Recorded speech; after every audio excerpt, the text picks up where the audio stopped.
m'appelle Jérôme Gall, j'ai 49 ans, je suis paysan bio depuis 15 ans. J'exploite avec mon épouse, Pascal.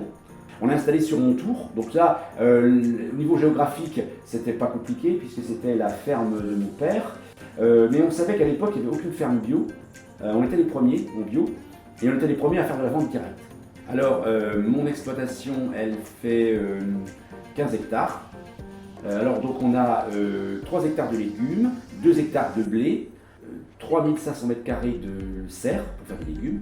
Et donc, il nous reste à peu près 7 hectares d'herbe. Et cette herbe, on la revend à des exploitants qui sont voisins. Ah, les copains de jardin, c'est toute une petite histoire, c'est rigolote. Au début, on a mis sur une feuille de papier plein de noms. Et donc, comme on faisait du pain et puis des légumes, on s'est dit qu'il faudrait mettre dans le mot, dans notre nom, le mot pain et le mot jardin, légumes, enfin voilà. Et puis alors, moi j'aime bien les jeux de mots, donc je me disais tiens, pain, copain, c'est pas mal. C'est l'idée aussi de partager le pain ensemble. Voisin de panier, ça nous plaisait bien. Mais bon, le nom était déjà pris. Donc on s'est dit, mais on fait pas que des paniers. Et alors tiens, finalement on fait un jardin, tiens, voisin de jardin, copain de jardin. Voilà.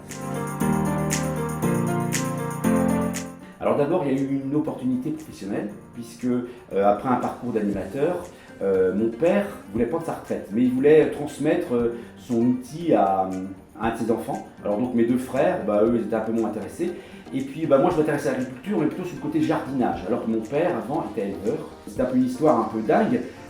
La vie allait vite, et puis on s'est dit, allez, on y va. On essaie. Donc moi je suis rentré en formation, j'ai eu un financement et à l'époque le bio commençait à être à la mode. Et donc on nous a encouragés. On a eu aussi des encouragements de la part de gens extérieurs qui nous ont vus, qui ont écouté notre projet, qui nous ont dit allez-y, des fermes bio, il y en a besoin, de la vente directe, il y en a besoin. Donc voilà.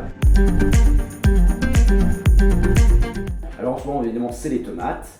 Les aubergines, les poivrons, les concombres, les salades. Donc c'est surtout les légumes, ce qu'on appelle de la ratatouille. Donc là, septembre, ce qui est intéressant, c'est la transition entre les légumes d'été et puis on commence à approcher les légumes d'hiver. Septembre, octobre, si c'est des mois très riches où on a tous les légumes d'été et le début des légumes d'hiver. On a le pain qui est tout simple, le pain nature. Après, on rajoute dans le pain sésame, lin, noix, noisette, enfin, toutes sortes de choses. Dans le pain blanc, c'est pareil. Donc on propose à peu près une gamme de 7-8 pains différents et puis 2 types de brioches. Donc on a plusieurs modes de vente. On a d'abord le marché du mardi soir, le marché à la ferme, donc on peut venir acheter directement tous les produits, notre pain, nos légumes.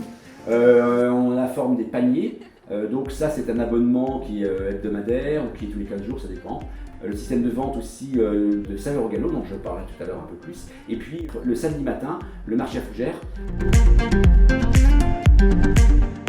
Alors Saveurs au Galop, c'est un site internet simple et pratique. Ça permet d'avoir sur un seul point de livraison et en un seul paiement différents produits locaux.